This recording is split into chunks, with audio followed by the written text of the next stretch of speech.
Oke, selesai. Berikutnya silakan untuk isi absen dulu ya.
Oke, udah untuk yang kelas A ya. Ya, gimana Didi? Izin bertanya Bu, perkenalkan saya Didi Permadi dari Teknik Industri 20. Untuk yang tidak bisa paket bagaimana Bu? Kenapa nggak bisa paketnya? Kebetulan paket saya masih terhubung ke HP saya yang lama Bu. Oh, oke. Ya nanti WA aja. Sama dikirim aja bukti kuliah. Baik Bu, terima kasih Bu. Oke, ini untuk yang kelas B ya. Silakan.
Oke, selesai ya untuk absennya. Kita masuk ke pertemuan minggu ketiga ya di mata kuliah ekonomi kognitif.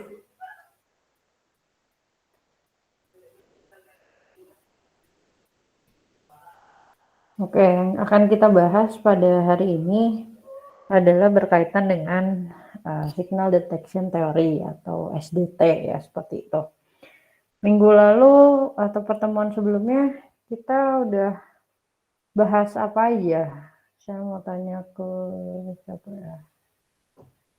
Sisilia, ada Sisilia? Ada Ibu. Oke, minggu sebelumnya atau pertemuan sebelumnya kita bahas apa Sisilia?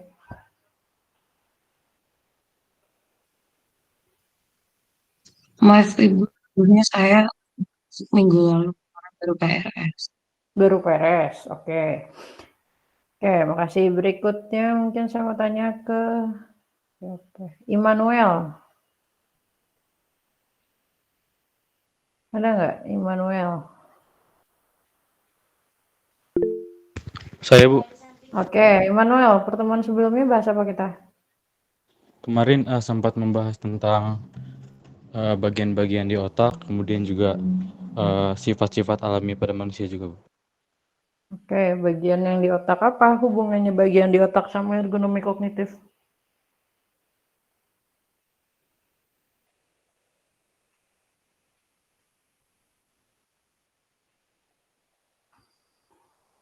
Gimana Immanuel?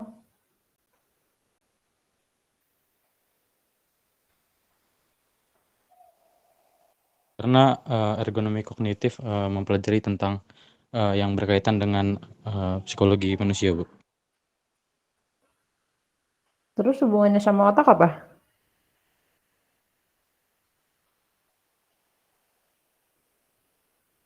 Psikologi manusia juga ditentukan oleh otak, Bu. Psikologi ditentukan oleh otak. Oke, kemudian kasih berikutnya saya mau tanya ke Siti Aisyah, ada? Hadir Ibu. Oke, pertemuan sebelumnya kita bahas apa, Siti? Sebelumnya saya baru mengambil mata kuliah ergonomi kognitif ini di minggu ini Ibu. Oke, beres juga ya.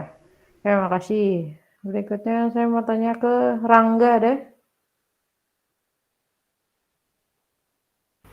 Ya Bu, hadir Bu. Oke, Rangga PRS apa enggak?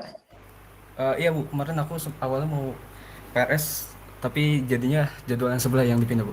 Jadinya aku stay dan baru masuk sekarang. Oke, pertemuan sebelumnya berarti belum datang juga? Iya Bu, belum masuk Bu. Oke. Kasih. Yogi Siboro ada?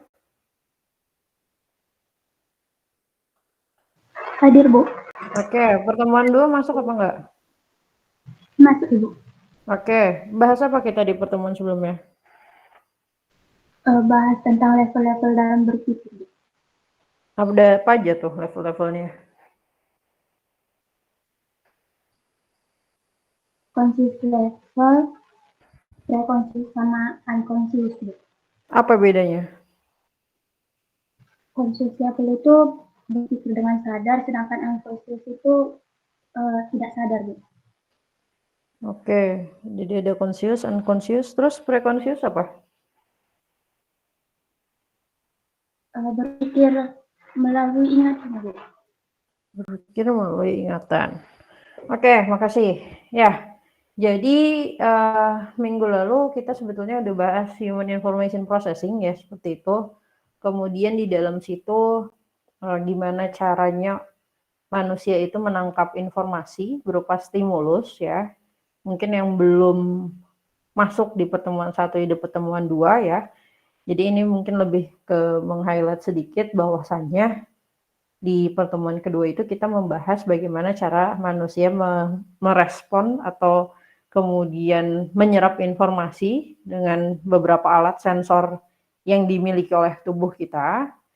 Alat sensornya ada beberapa panca indera yang kita miliki gitu kan ya. Dan informasi yang masuk ke tubuh kita khususnya spesifik dimasukkan ke otak kita itu disebut juga dengan stimulus ya seperti itu. Nah, kenapa tadi juga ada kaitannya dengan otak? Ya di satu sisi juga memang proses-proses berpikir, pengambilan keputusan, kemudian proses mengingat kembali, atau proses kita mencari sebuah alternatif, bahkan kita tidak mengambil keputusan apapun juga itu merupakan cara kerja yang dilakukan secara fisiknya oleh otak kita gitu ya, seperti itu. Selain itu juga kita bahas setelah memang proses berpikir itu dilakukan di dalam otak kita tahu bahwasannya ada peranan-peranan baik memori ya di situ dengan berbagai jenisnya, kemudian aksi yang akhirnya kita ambil berupa dialirkan ke bagian tubuh sebagai motorik yang menyalurkan aksi atau aktivitas atau misalnya ucapan ya respon yang diberikan oleh manusia itu sendiri. Jadi itu di pertemuan kedua ya kurang lebih seperti itu. Di pertemuan kedua juga kemarin ada tugas ya, seingat saya ada 2 tugasnya. Yang pertama sebutkan fungsi-fungsi dari lobus-lobus otak karena kita tahu bagiannya ada beberapa dan punya fungsi yang berbeda gitu kan ya, terkait dengan kemampuan kognisi seseorang. Kemudian lagi juga karena kemarin kita sempat bahas mau kapasitas otak, kapasitas memori, kemampuan processing ya, processing kita berpikir cepat lambat, terus kemampuan kita untuk mengingat kembali informasi dan lain-lain itu sangat beragam. Pastinya ada kelebihan dan kekurangan juga gitu ya setiap orang. Maka kemarin juga saya minta tolong untuk akses ke diri kalian sendiri, setidaknya tahu kelebihan dan kekurangan diri kalian itu apa sih sebetulnya gitu ya. Untuk sebelum kalian nanti akhirnya melakukan assessment ke orang lain gitu kan ya, setidaknya kalian coba assessment diri sendiri dulu, mengenali diri sendiri, apa sih sebetulnya kelebihan dan kekurangan diri kita ya, seperti itu. Jadi ya nggak ada salahnya juga kita punya kekurangan, karena pasti setiap orang punya kekurangan ya, seperti itu. Tapi baiknya kita mengenali kekurangan kita seperti apa, supaya kita bisa setidaknya meminimalisir, atau kalaupun kekurangan itu terjadi, gimana caranya kita menghadapi kekurangan itu gitu ya, opsi-opsi pilihannya seperti apa. Oke, hari ini kita bahas signal detection theory. Apa sih sebetulnya signal detection theory ini? Di sini akan berhubungan dengan stimulus yang didapatkan ya. Oke, mungkin saya mau tanya dulu. Kalau dari gambar ini ada Patricia nggak? Ada Patricia? Ada, Bu. Oke, kamu lihat gambar apa dari gambar ini? Gambar apa sih yang kamu lihat? Gambaran manusia gitu, Bu. Manusia, laki-laki perempuan? Laki-laki. Perempuan, Bu. Perempuan, muda apa tua? Muda. Muda. Oke, kasih. Berikutnya saya mau tanya ke Nata. Iya, Bu. Kamu ngelihat gambar apa di sini? Seorang perempuan, Bu. Muda apa tua?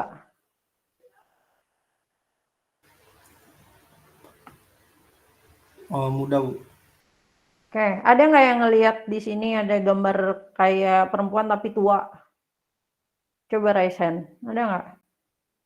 Atau semuanya fokusnya ke yang wanita muda aja, cara melihatnya?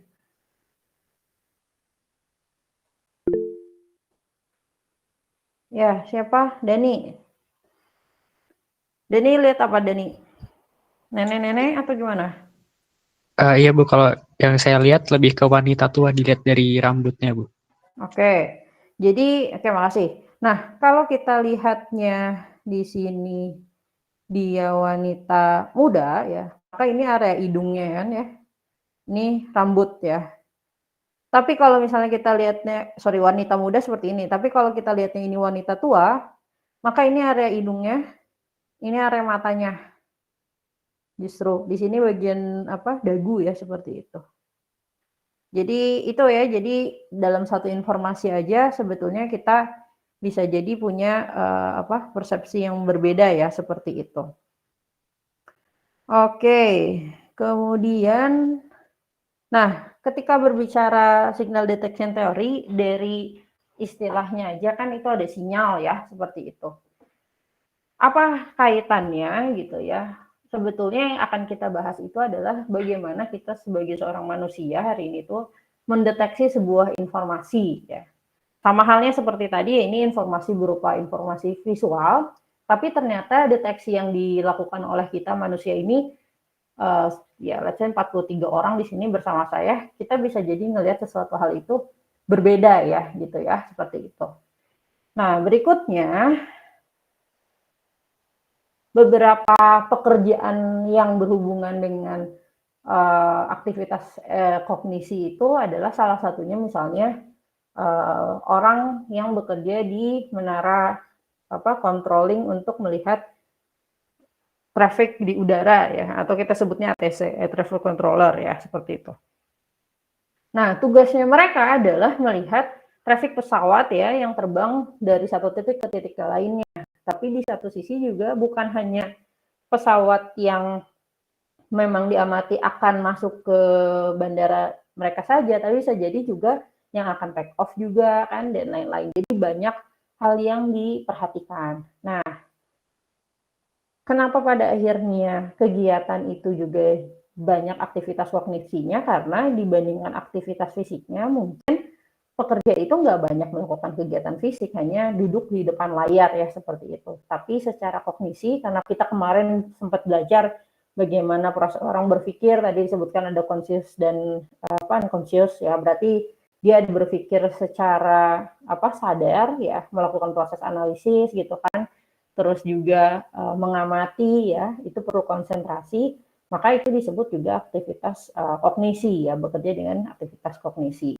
Nah, di sini juga stimulus yang dimunculkan ya berupa visual. Dia harus tepat tahu membedakan makna dari lambang pesawat yang berbeda warna gitu kan ya, radius berapa dan berapanya gitu.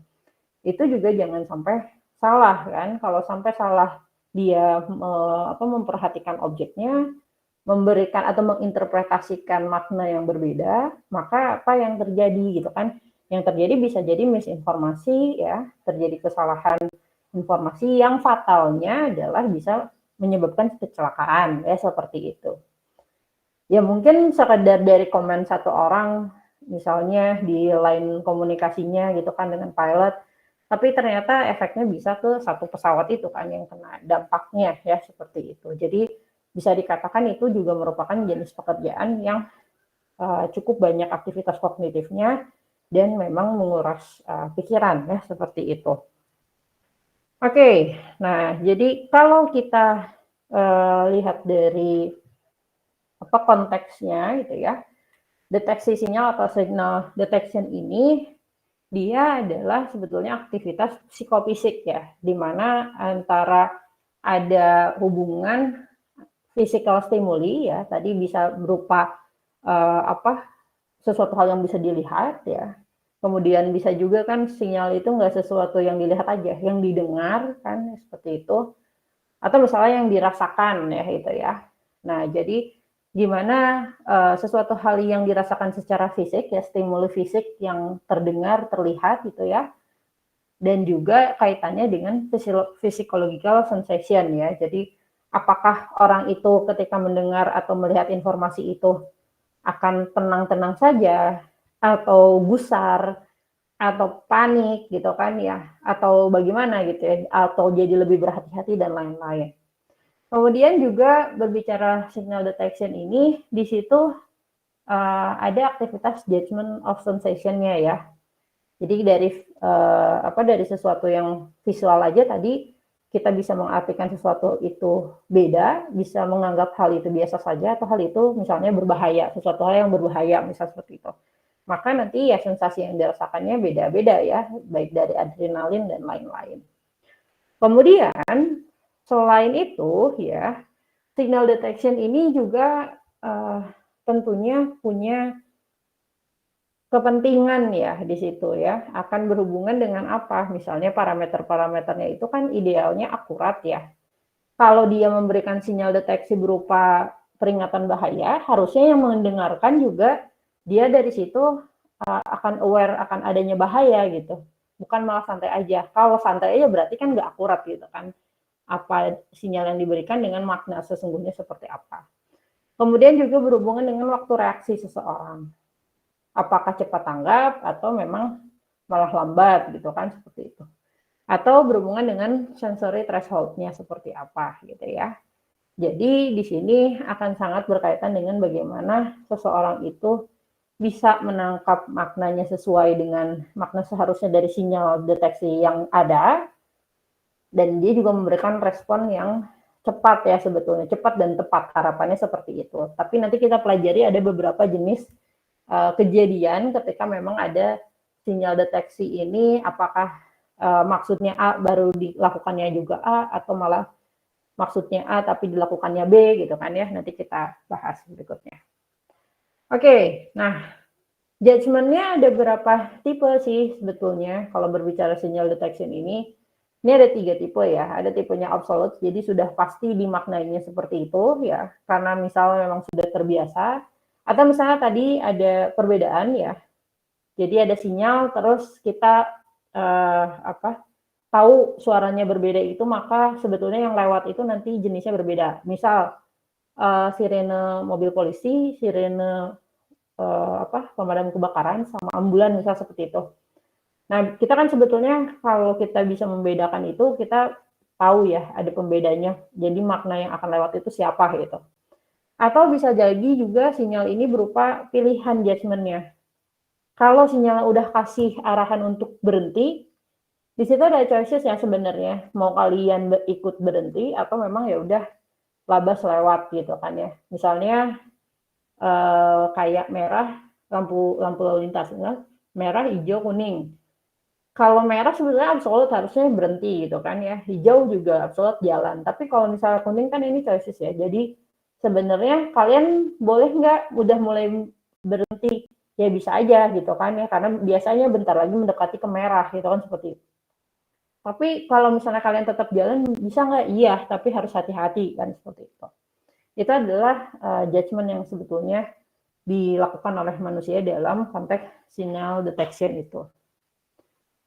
Oke, nah kenapa tadi ada aspek psikofisik ya yang memang berkaitan dengan signal deteksi ini ya, karena di satu sisi juga kita tidak mengindahkan bahwasannya kita perlu sistem sensori ya, ataupun beberapa kaitannya dengan saraf-saraf yang ada di tubuh kita ya, seperti itu. Kemudian juga misalnya lagi kita juga punya keterbatasan ya, baik aspek visual, pendengaran gitu kan ya, atau sesuatu yang kita bisa sentuh ya. Kita punya keterbatasan, mungkin dari segi jarak, berapa jauh sih sebetulnya kita juga bisa melihat suatu informasi secara visual, atau misalnya pendengaran seberapa keras atau seberapa seberapa kecil ya volume dari si informasi itu bisa kita serap kan seperti itu. Kemudian lagi juga kalau berkaitan dengan eksperimental psikologi, juga ada yang namanya visuomotor, atau misalnya kita melakukan tes persepsi ya, akan gerakan, akan kecepatan seseorang, atau bahkan lagi kita melakukan eksperimental untuk mengetahui atensi seseorang. Jadi atensi seseorang itu adalah orang itu akan lebih memusatkan perhatiannya itu ke hal yang seperti apa sih gitu kan ya.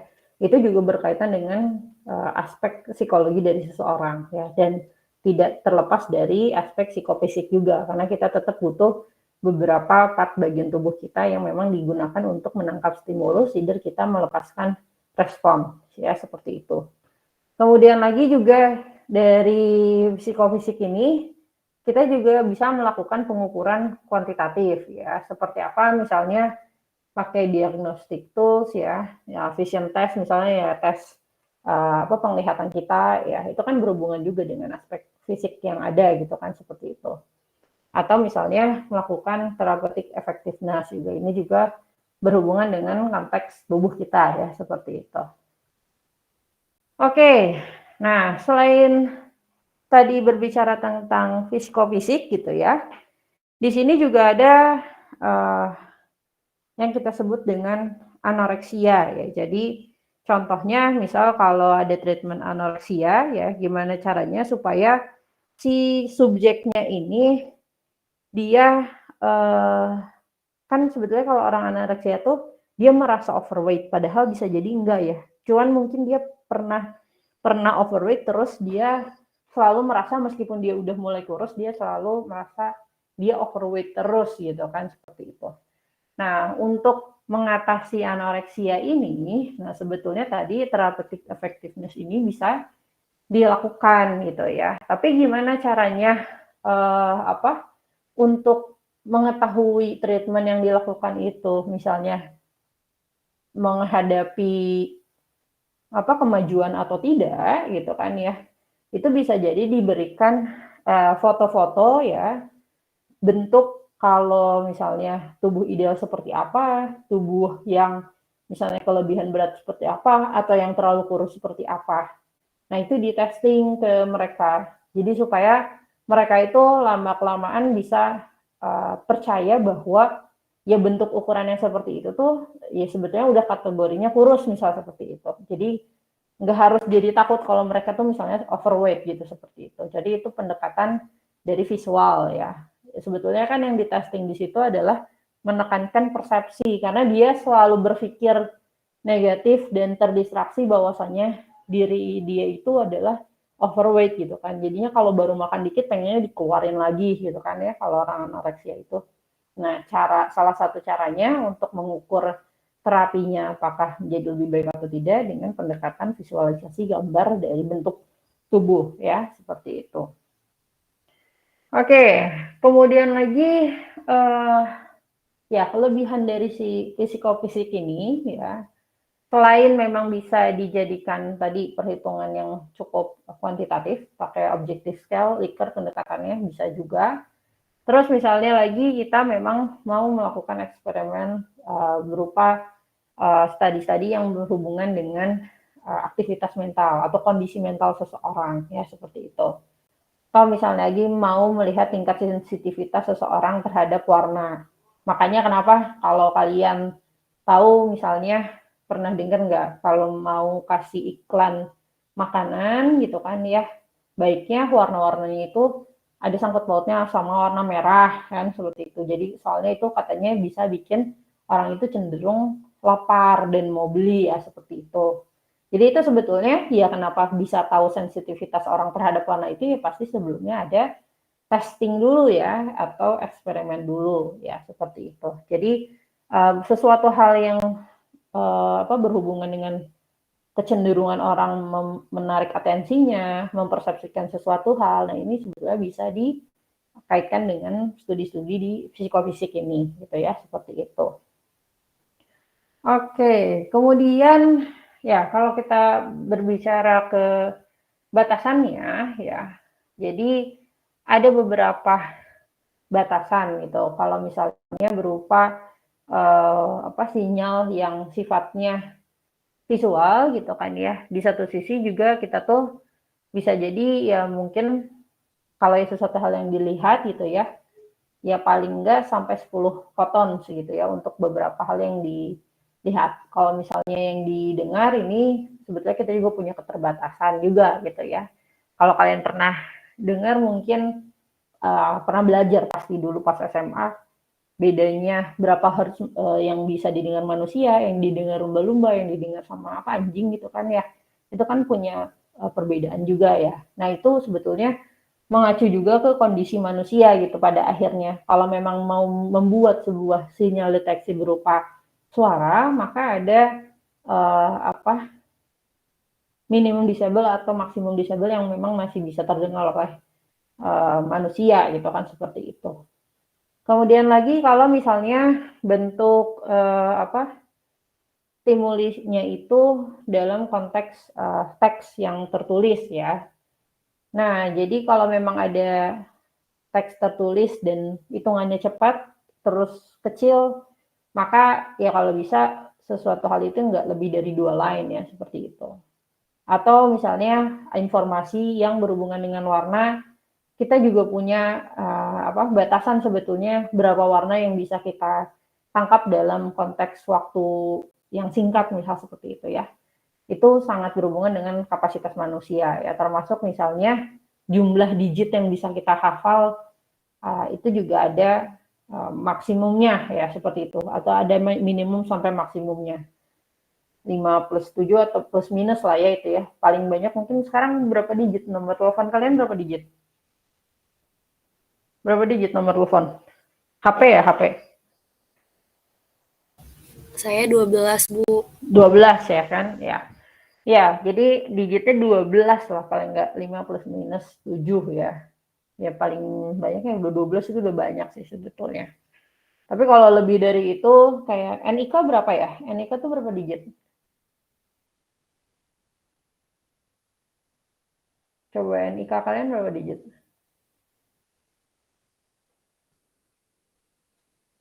16 kalau nggak salah, Bu. 16 ya? Oke.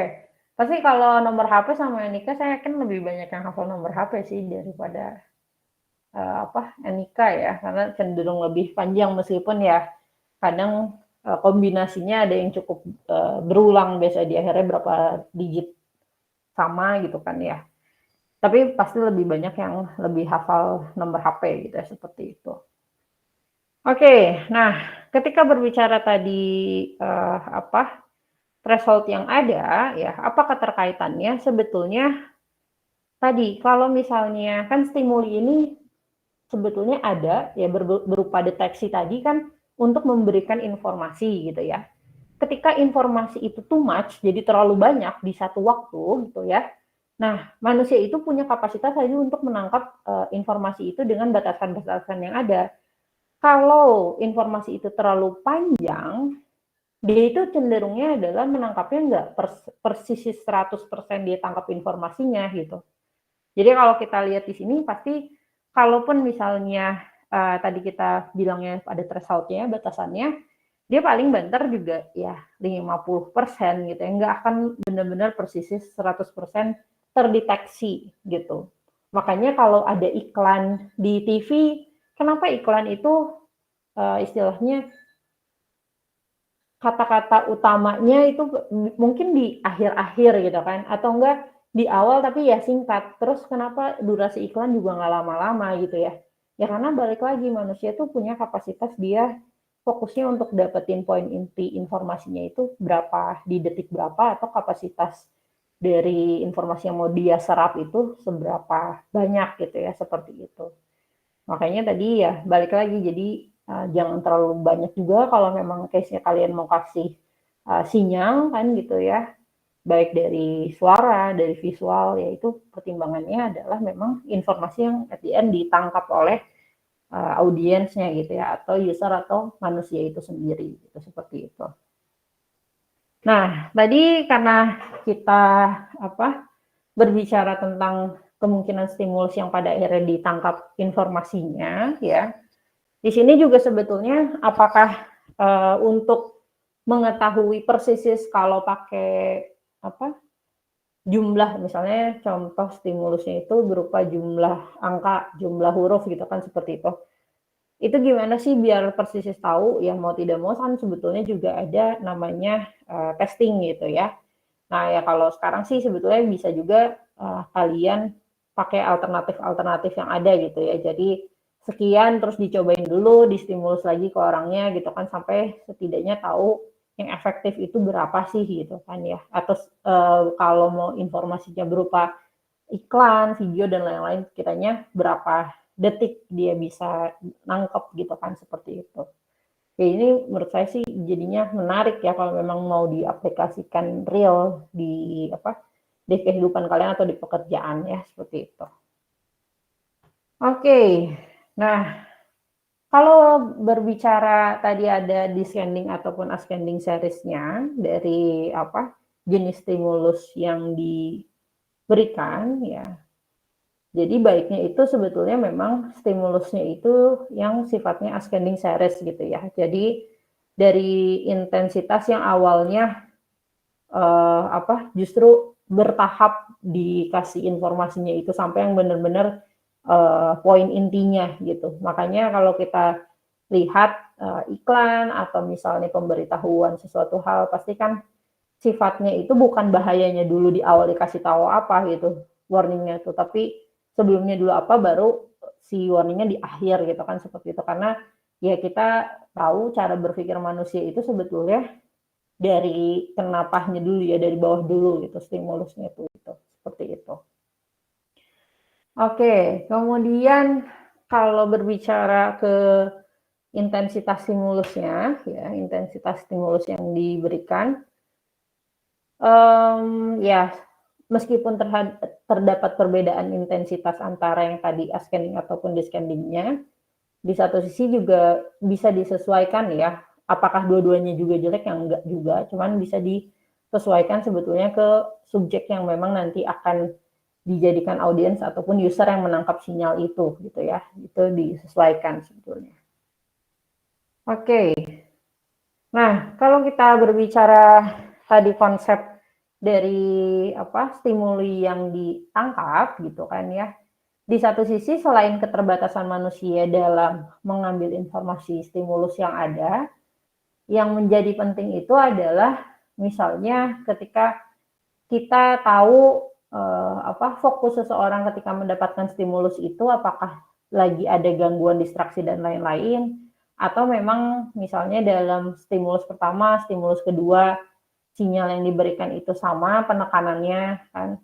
Kalau kalian tahu alarm HP lah misalnya contohnya, itu kan biasanya untuk me-warning kita gitu kan ya, buat ngasih tahu, oh sekarang tuh udah jam berapa sih kan kayak gitu ya. Nah, opsi-opsi stimulus yang dikasih sama HP kita juga kan sebetulnya beragam ya, dan itu biasanya kita menyesuaikan dengan gayanya kita. Mungkin ada orang tuh yang dia cukup pakai ringtone yang biasa aja, tapi dia langsung notice gitu kan. Itu kan sebetulnya balik lagi ke kemampuan seseorang atau kebiasaan seseorang kan. Atau ada lagi dia udah pakai ringtone yang cukup keras, tapi nggak cukup, dia harus dikasih getaran juga nih HP-nya gitu kan. Jadi supaya lebih aware lagi misalnya seperti itu. Itu juga mempengaruhi jenis stimulus yang pada akhirnya diberikan. Bahkan kalau kalian dengerin contoh alarm HP aja kan juga penekanannya informasinya tuh ya bisa bertahap. Bahkan dari suara kecil ke besar, dari terus misalnya suaranya ada terus berhenti sejenak ada lagi gitu kan ya, seperti itu. Jadi itu sebetulnya bentuk-bentuk sinyal yang diberikan secara bertahap dengan periode waktu tertentu ya. Ya fungsinya adalah sebetulnya untuk kasih tahu ke kita nih, udah jam segini kalau konteksnya dari si alarm tadi ya, seperti itu. Oke, nah ya ini adalah intensitas dari stimulus ya. Sebetulnya kita juga bisa jadi tahu mendeteksi, oh ada sesuatu hal nih gitu kan, ada suara nih gitu. Bisa jadi di saat stimulus yang pertama, kemudian bunyi lagi gitu kan ya. Kemudian kita nggak dengar atau mungkin bunyi lagi, kita mendeteksi lagi. Jadi ya sebetulnya juga tergantung dari stimulus yang muncul ya. Kita juga bisa notice sebetulnya. Tapi ya tadi kembali lagi yang menjadi penting selain notice stimulusnya, di satu sisi juga adalah menginterpretasikan dari informasi yang ada dari stimulus itu gitu ya. Oke. Nah, kalau kita berbicara tadi intensitas stimulus, ya ini balik lagi ya, tadi ada thresholdnya 50%.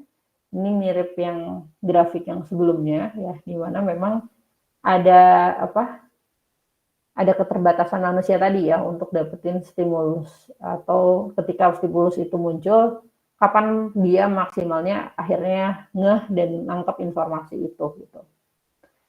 Oke, yang berikutnya ada juga psychophysical methods itu yang berhubungan dengan adaptive method ya. Nah, kalau adaptive method ini cenderung lebih kompleks ya.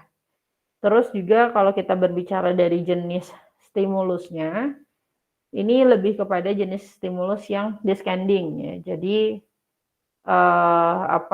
dia tipenya bisa jadi stimulus itu hilang ataupun bahkan belum selesai untuk ditarik, deteksinya belum dicoba diambil tapi sudah mulai hilang duluan gitu ya jadinya. Itu adalah yang adaptive method, atau dia juga lama-kelamaan udah terbiasa sebelumnya gitu ya. Jadi udah tahu gitu.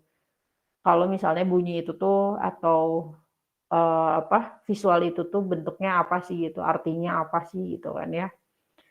Oke, kalau kita berbicara adaptive method lagi ya, di sini mirip seperti constant stimuli. Yang kalau tadi kan stimulinya ada misalnya per sekian menit dia bunyi lagi gitu kan ya.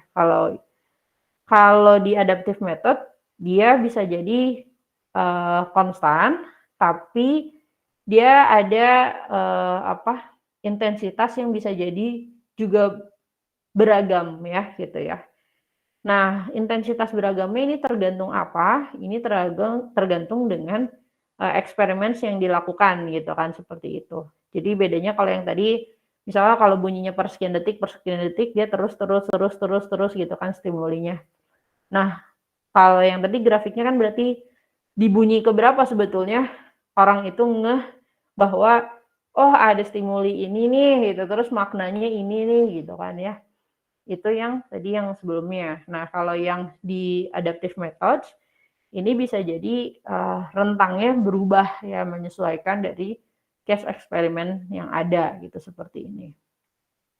Nah, kemudian ya, kalau kita berbicara tentang sinyal ya yang diberikan gitu ya dalam konteks stimulus tadi, kita mengenal ada beberapa istilah ya. Salah satunya adalah efek dari noise.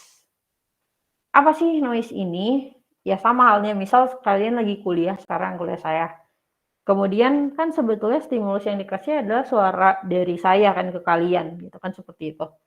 Nah, noise ini bisa jadi beberapa hal yang mengganggu suara yang masuk. Entah kalian misalnya ada sambil dengerin lagu, atau misalnya ada teman kalian manggil, saya nggak tahu posisi kalian lagi di mana, tapi atau misalnya ada suara jalan, terus ada suara mobil motor lewat ya, itu sebetulnya bisa jadi salah satu noise juga ya, seperti itu. Nah, deteksi dari si noise ini bisa jadi beda-beda ya. Ada yang memang ketika ada distorsi noise itu terus kita ya netral aja karena nggak ngeganggu amat, atau malah jadi lebih nambah stimulus, atau malah mengganggu atensi gitu kan ya, atau kita justru jadinya memberikan respon terhadap si noise yang ada gitu ya, seperti itu. Jadi kalau misalnya ada sinyal terus plus ada noise ya, bisa jadi si orang yang mendengarkan itu sebetulnya juga nggak terlalu bisa membedakan ya, seperti itu. Jadi berbahaya sebetulnya noise ini ya, bisa visual bisa nggak, bisa juga ya. Jadi terdistraksi, ada dua tampilan, either warna yang bikin lebih menarik, gambar yang lebih menarik dari hal yang seharusnya kalian perhatikan, misalnya gitu kan, sinyal yang kalian perhatikan. Jadi itu adalah konsep dari efek noise yang ada ya, seperti itu. Jadi dia bisa jadi membuat orang terdistraksi seperti itu. Sehingga kalau berbicara misalnya ada noise ya, kalau misalnya yang nggak ada noise, sebetulnya dia bisa jadi stimulus deteksinya bisa jadi lebih kuat ya, seperti itu. Tapi kalau misalnya ada noise ya, random noise-nya ini misal makin kuat, maka ya deteksinya malah makin jelek ya yang ditangkap oleh manusia itu. Oke, kembali ke sinyal detection-nya. Jadi kalau sinyal detection ini dia bisa jadi dibedakan jadi 3 gitu ya. Misalnya memang apakah sinyalnya ada dan tidak ya, seperti itu. Atau sinyalnya ada tapi ditambah noise, atau memang yang nggak diketahuin ya, atau susah untuk dideteksi gitu sinyalnya itu gitu kan ya. Nanti kita juga bahas tentang matriks dari sinyal detection teorinya, dan juga ya apa yang ngebedain atau yang bikin orang tuh jadi bingung juga gitu ya, antara misalnya neural noise environment, ataupun absolute threshold yang memang dimiliki, keterbatasan dimiliki. Nah, kalau kita berbicara tadi stimulus yang berhubungan dengan noise ya di proses SDT ya, signal detection theory ini. Nah, nanti kita harusnya berpikir ya, gimana stimuli itu benar-benar terdeteksi, atau misalnya stimuli itu bisa dipisahkan antara background noise yang ada ya. Terus gimana caranya orang itu fokus terhadap informasi yang ada ya, terus ambil decision yang sesuai ya. Meskipun misalnya ada uncertainty dalam konsep sinyal yang didapatkan. Atau lagi gimana caranya kita dapat decision yang optimal ya dari data-data yang ambigu atau sinyal-sinyal yang ambigu.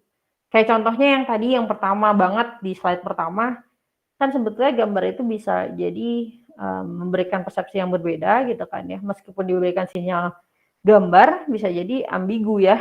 Ada yang menganggapnya dia wanita tua, ada yang menganggapnya wanita muda gitu kan, seperti itu. Ya kalau tadi nggak ada hint apa-apa, jadi nggak ada yang salah orang nyebut itu wanita tua ataupun wanita muda. Tapi misalnya kalau ada hint yang lain gitu kan, bisa jadi salah menjawab ini akan ya memberikan efek yang salah juga gitu, seperti itu. Kemudian gimana caranya ngambil decision yang baik ya dari informasi yang buruk gitu kan ya. Kemudian lagi kalau bicara SDT ini, nah tadi gimana si psikometrik ini punya fungsi ya di noise yang ada gitu ya, cara proses orang mendeteksi sinyal. Terus gimana juga si orang ataupun subjeknya ini melakukan kriteria tertentu ya, dan itu tuh berefek pada decision seseorang itu apa enggak. Nah itu gimana cara ngukurnya gitu ya, seperti itu. Atau di signal detection theory ini juga membantu kita sebetulnya untuk mengukur sensitivitas seseorang dalam memilih jawaban yang benar ya, atau mengambil keputusan yang benar atau yang salah gitu ya, seperti itu. Oke, nah ini contohnya ya, misalnya ada case-nya adalah pekerjaan di radar operator gitu kan. Nah, tugasnya sebetulnya orang itu ketika melihat radar screen ini, dia untuk memberikan warning gitu kan, kalau misalnya ada pesawat yang datang gitu kan, seperti itu. Nah, kalau di sini sebetulnya apakah blobs enemy aircraft itu ada atau cuman noise aja? Misalnya atau memang ada pesawat lawan atau sebenarnya dia itu sebenarnya cuma noise dan berupa awan tapi terdeteksi gitu kan ya. Bisa jadi kalau misalnya dia salah ngasih info, salah ngelihat, salah melakukan persepsi, yang harusnya misalnya, "Oh, tembak aja soalnya itu pesawat musuh." Terus dia lakuin tembak, ternyata ya cuman awan, ya malah nyia-nyiain si apa namanya, sebutannya apa dong, senjatanya ya, misal seperti itu. Peluru-pelurunya, misal seperti itu. Terus kalau misalnya ternyata harusnya kita menembak, tapi orang yang melihat radar screen-nya itu nganggapnya awan gitu kan, yang ada kita yang ditembak duluan, kan seperti itu. Jadi itulah sebetulnya tadi kenapa signal detection theory ini penting untuk dipelajari, gimana orang sebetulnya untuk meminimasi kesalahan gitu ya, dan jenis kesalahan yang sebetulnya bisa terjadi. Dan ini konteksnya mungkin yang visual visual detection gitu ya, seperti itu. Nah, berikutnya gimana caranya orang itu supaya tidak melakukan kesalahan dalam mendeteksi gitu kan. Ternyata misalnya ada subjektif kriterianya gitu. Kalau misalnya lingkarannya ini misalnya besar gitu kan ya, seberapa besar itu bisa dianggap itu tuh deteksi pesawat gitu kan ya, seperti itu kan ya. Atau misalnya, oh sama aja gambarnya, nggak ada besar, nggak ada kecil, itu sama-sama pasti semuanya pesawat semua, misal seperti itu. Ya ini kan kemungkinan konsekuensinya nggak sih? Kalau dia tadi salah kan, maka dia sendiri yang ketembak. Tapi kalau misalnya dia salah malah nganggep itu bukan pesawat gitu kan ya, ya bensin sama yang lain-lainnya juga malah jadi waste ya, seperti itu. Jadi kebuang sia-sia ya, seperti itu. Oke, nah jadi ini matriksnya ya, matriks di signal detection theory. Jadi sebetulnya ada sinyalnya, kan sinyal itu bisa mengartikan sesuatu hal yang ya dan tidak kan, tergantung sinyalnya apa. Nah, berarti kalau tadi kasusnya adalah di radar operator ini, maka sinyal yang dikasih visualisasi itu kan pertanyaannya adalah apakah yang lingkaran itu beneran pesawat musuh atau enggak gitu kan ya. Nah, harapannya adalah kalau iya pesawat musuh, maka decision yang diambil oleh si pilotnya gitu kan ya, dia juga menganggap hal yang sama dengan mengartikan itu pesawat musuh dan benar-benar kenyataannya itu ternyata pesawat musuh, maka itu dikategorikan dengan hit ya. Artinya sesuai antara sinyal yang diberikan dengan decision yang diambil ya, seperti itu. Dan persepsi decision-nya juga oh iya sama gitu kan. Akhirnya itu dikatakan sebagai hit. Tapi kalau misalnya ternyata dari sinyalnya itu menandakan hal yang tidak gitu kan ya. Misalnya apakah itu merupakan pesawat lawan atau tidak? Oh ternyata bukan gitu kan. Sinyalnya itu nggak ngasih tahu kalau dia tuh pesawat lawan, dan realnya juga ternyata bukan gitu kan. Kalau realnya bukan ya berarti correct reject, artinya sesuai. Jadi tidak ada melakukan kesalahan apapun, decision-nya sama gitu kan ya, sesuai dengan kondisinya. Tapi kalau di sini kita menganggap kenyataannya tidak ada dan sinyalnya menyatakan tidak ada, tapi kita sebagai orang yang melihat sinyal itu menganggap itu adalah pesawat musuh, baru kita tembak lah, itu sebutannya false alarm. Berarti sesuatu hal yang nggak sesuai responnya gitu ya. Nggak sesuai responnya dan juga malah jadi waste tadi ya jadinya. Tapi kalau misalnya lagi kondisinya adalah sesuai dengan kenyataannya, ya ternyata dia pesawat lawan dan kita salah sebagai orang yang mengartikan persepsi itu, yang ada namanya miss. Ya, miss itu yang merugikan si pengambil keputusannya ini gitu ya. Karena harusnya iya tapi dia malah tidak menembak si pesawat itu, akhirnya miss kan. Ya otomatis ini misalnya ya ketembak itu pesawat kitanya ya. Itu contoh dari si matriks sinyal detection theory. Jadi sebetulnya dalam konteks sinyal detection theory ini kita sering kok ngadepin hal-hal seperti ini. Nggak usah sesuatu hal yang berhubungan dengan radar screen. Kadang kalian apa ya? Misalnya chattingan deh. Terus misalnya ada yang kebiasaan pakai tanda seru, misal. Nah, biasanya ada juga orang yang mempersepsikan tanda seru itu misalnya orang itu marah, orang itu menegaskan sesuatu hal atau pakai huruf caps lock, mungkin kalian pernah mengalami misalnya seperti itu. Ada yang misal ada orang A dan orang B, dia chatting pakai huruf caps lock semua dari si B ke si A. Si A ini menganggap wah, dia marah nih kayaknya. Padahal si B ini tuh sebenarnya pakai caps lock semua tuh bukan marah, tapi misalnya ketekan gitu kan. Berarti apakah itu sebetulnya hit? Ya enggak, sebetulnya kan false alarm enggak sih? Dia sebenarnya enggak bermaksud dia marah, tapi orang yang ngerespon sinyal itu gitu ya, visual itu dia nganggapnya orang itu marah gitu, seperti itu. Atau misalnya kebalikannya gitu kan. Orangnya ngasih sinyal yang caps lock itu dia marah, tapi si orang yang nganggep ini biasa aja gitu kayak ya udahlah orang itu nggak marah kali ya misal seperti itu. Ya itu terjadi juga miss ya. Makanya kenapa suka sebutan yang paling sering kan ketidaksesuaian itu kalian sebutnya miscommunication misal seperti ya miscom dan lain-lain gitu ya.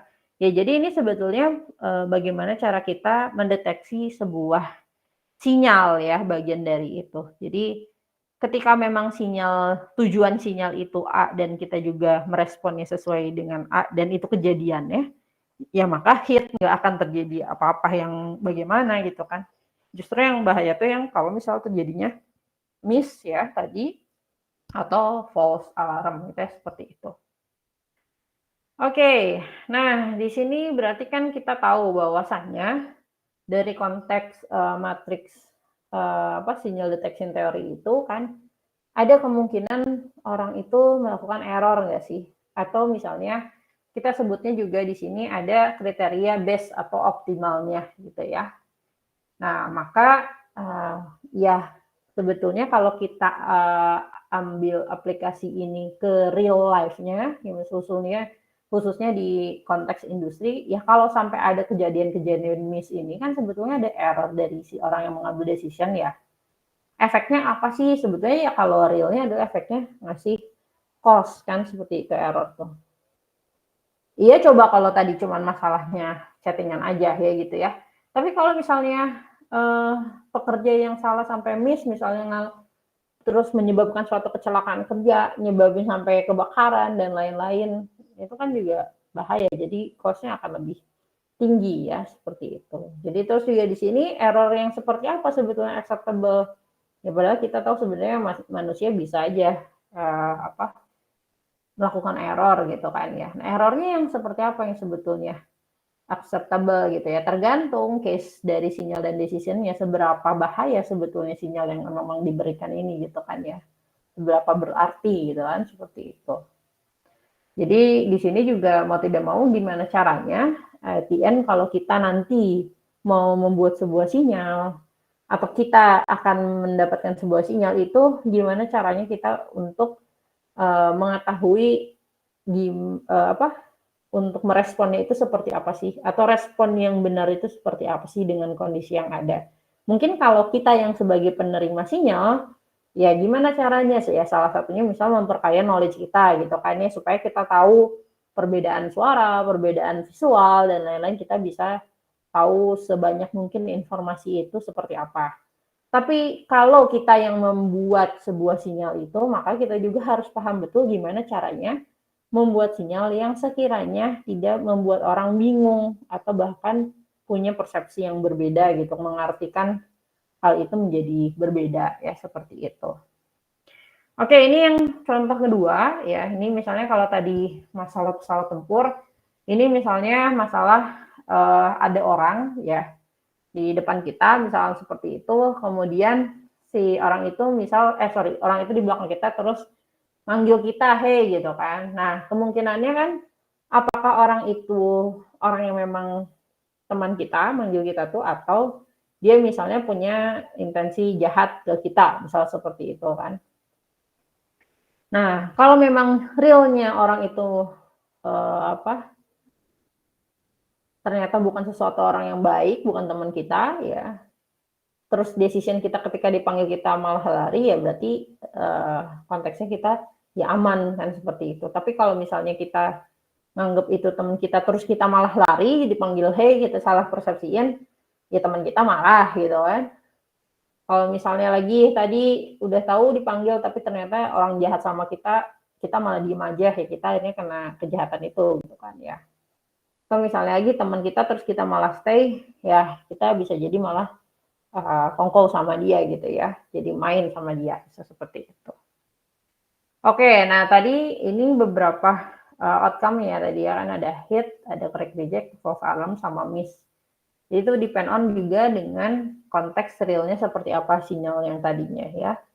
Karena memang kenyataannya ternyata si orang yang manggil hey itu kan sebetulnya bukan seseorang yang bukan teman kita ya, seperti itu ya. Oke, nah di sini ada juga beberapa opsi ya sebetulnya. Decision run atau stay itu bisa jadi berubah sebetulnya kalau memang in case ada beberapa keterangan yang lainnya gitu ya. Apakah tadi misalnya sinyal itu memang terjadi, sinyal hey-nya itu terjadi, konteksnya itu di malam hari di kampus kan, atau misalnya di siang hari di kampus, atau di malam hari tapi di kota, ini kayak misal di Bandung gitu kan, atau siang hari di kota Bandung gitu kan. Jadi bisa jadi ya uncertainty-nya itu kan justru lebih tinggi pada saat malam hari gitu kan ya. Terus penalti di kita salah persepsi itu ya pastinya adalah kalau kita kondisi kita dipanggilnya itu di luar area kampus gitu kan. Kemungkinannya kalau di dalam kampus kan sebetulnya kemungkinan kita dapat false alarm itu ya bisa jadi, karena ya pasti lebih banyak teman kita ya kalau di kampus konteksnya. Tapi misalnya kalau kalian di Lampung terus lagi di luar kampus tiba-tiba ada yang hey kan, kemungkinan itu teman kita tuh sebetulnya lebih kecil, karena bisa jadi juga orang lain ada di area itu gitu ya, seperti itu. Jadi kalau dikatakan mana decision yang best atau optimal tadi, ya depend on tadi konteksnya seperti apa gitu ya. Jadi harus lengkap konteksnya. Kalau kita ya orang TI nggak bisa bilang benar salah kalau nggak konteksnya, kita nggak tahu persis seperti apa. Kita sangat kontekstual ya, tergantung, biasanya kan kita sebutnya seperti itu dulu. Kondisinya seperti apa dulu, dan misalnya kita posisinya di yang mana gitu kan, seperti itu. Tuh. Oke, nah tadi jadi kalau berbicara SDT selain dari matriks yang ada, ya tadi ada jenis false alarm, miss, correct reject, dengan tadi satu lagi hit ya, seperti itu. Ini juga akan berhubungan dengan probability, kemungkinannya dengan stimulus intensity-nya gitu ya, seperti itu. Ya sebetulnya ini hanya visualisasinya yang berbeda ya. Konteksnya tadi kalau di sini kan ada hit ya, terus di sini kemudian ada correct reject kan, seperti itu. Kemudian tadi juga ini yang radar ya, sebetulnya ini pembagian visualisasinya saja ya, kriteria yang mana masuk area yang mana. Jadi ada kemungkinan kita benar atau enggak gitu ya dengan informasi visualisasi atau informasi stimulus yang memang diberikan tadi ya, seperti itu. Oke, jadi di mana konteks miss itu ya, miss itu adalah ketika posisinya misalnya kemungkinannya itu misalnya tidak benar gitu kan ya, atau tidak ada ya, tidak terdeteksi gitu kan, tapi kita mendeteksinya malah iya gitu kan ya, itu juga bisa dikatakan miss ya. Kalau ini correct reject itu sesuai ya, jadi dia tidak terdeteksi, tidak ada, tapi kita juga sebagai orang yang ambil decision kita juga bilang itu tidak ada juga gitu ya, karena itu adalah merupakan noise tadi, bukan benar-benar aircraft ya. Tadi noise-nya di sini kan contohnya misalnya jadi awan gitu kan, seperti itu. Oke, nanti ini dibaca aja ya. Kondisinya sebetulnya ya, ini adalah visualisasi dari grafik antara probability yang kemungkinannya terjadi dengan stimulus intensitas yang memang didapatkan oleh usernya tadi ya, yang untuk mengambil sebuah keputusan, itu seperti itu. Nah, kalau kita berbicara low noise dengan high discriminability gitu ya, ini pastinya di sini akan ada misalnya few misses ataupun tadi miss ataupun false alarm ya, karena misalnya ada jarak antara tadi discriminability-nya itu memang stimulus yang diberikan ternyata juga dia punya noise gitu kan ya. Kecuali memang di stimulus yang dikasih itu benar-benar nggak ada noise sama sekali. Maka apakah akan ada false alarm atau miss? Nggak mungkin, karena nggak ada noise gitu kan ya. Kemungkinannya dia cuman hit sama correct reject gitu kan ya. Itu. Oke, ini juga kalau misalnya banyak misses ya, jadi high noise, justru kemungkinan antara misses dan false alarm itu juga akan cenderung lebih banyak ya, seperti itu. Kalau memang noisesnya jadi lebih banyak ya, atau lebih besar gitu kapasitasnya. Nah, itu udah jelas lah secara logika ya, pasti gitu kan ya. Oke, nah ini sebetulnya gimana caranya untuk menghitung discriminability-nya gitu tadi ya, antara kemungkinan adanya si noise dengan stimulus yang seharusnya. Oke, gimana caranya? Ini berhubungan antara stimulus ditambah si noise itu. Nah, disebutnya di sini discriminability ini sebagai min de-accent ya, atau prime-nya seperti apa gitu ya. Bentar. Oke, ini hanya sebuah ini aja, maksudnya lebih ke ke pengetahuannya gitu ya, seperti itu. Nanti silakan nanti dibaca lagi. Tapi sebetulnya yang saya tekankan di pertemuan ini adalah bagaimana kalian bisa membedakan antara matriks SDT yang ada tadi ya. Apa yang disebut dengan hit, miss, kemudian tadi correct reject ataupun false alarm ya. Itu gimana cara membedakannya ya, seperti itu. Nah, untuk perhitungan de-accent ataupun gimana caranya kita melakukan estimasi di sini, apa sih fungsinya ya? Kalau ini untuk yang mau tahu lebih lanjut sebetulnya, ini bisa kita lakukan eksperimen sebetulnya. Jadi karena tadi kan kita tahu orang ngambil keputusan itu bisa jadi melakukan error. Nah, sebetulnya gimana caranya kita meminimasi error yang ada? Apakah dengan jumlah stimulus yang frekuensi stimulus yang diberikan itu seberapa sering dibandingkan noise-nya gitu. Kalau misalnya kita tahu ada noise, maka si stimulusnya itu harus seberapa sering dimunculkan, karena kan ini berhubungan dengan kemungkinan munculnya siapa yang lebih banyak kan, kalau probabilitas ya 0,1 yang mana dulu yang muncul gitu kan, dan lain-lain. Nah, jadi di sini juga sebetulnya dengan kita menghitung proporsi stimuli yang ada gitu ya, kita sebetulnya bisa membantu untuk meminimasi error yang terjadi yang dilakukan oleh orang ketika ngambil decision ya, seperti itu. Oke, nah ini de-accent-nya ternyata juga kalau kita berbicara performansinya dia 0 sampai 1 ya, ngomongin probabilitas juga di sini. Di mana kalau secara optimalnya ya hit rate-nya itu misalnya 0,99 dan false alarm itu rate-nya adalah 0,01. Jadi nggak mungkin 1 juga ya, karena pasti ada error-nya ya di situ. Jadi kalau kita katakan optimal de aksennya juga nggak akan persis 1 gitu, nggak akan ya, seperti itu. Oke, ini contoh untuk perhitungannya. Nanti silahkan dicoba saja gitu ya. Tapi kalau balik lagi, kalau saya sebetulnya lebih ke menekankan konsep membedakan tadi ya antara hit, miss, kemudian false alarm ataupun correct reject gitu ya, seperti itu. Dan yang pasti kalau kita berbicara tadi untuk mengontrol decision kriterianya, tadi kan misalnya contoh untuk yang ambil keputusan ini apakah masuk gambar pesawat atau awan misal seperti itu. Terus dia kriterianya adalah misal dari ukuran visualisasi lingkarannya misal seperti itu.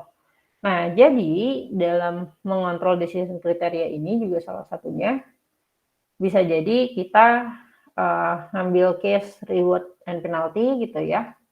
Itu juga kenapa bisa, karena bisa jadi kalau dikasih warning gitu ya, orang supaya lebih hati-hati, kalau misalnya kalian benar kalian dapat reward, kalau kalian salah deteksi kalian dipotong gajinya misalnya gitu.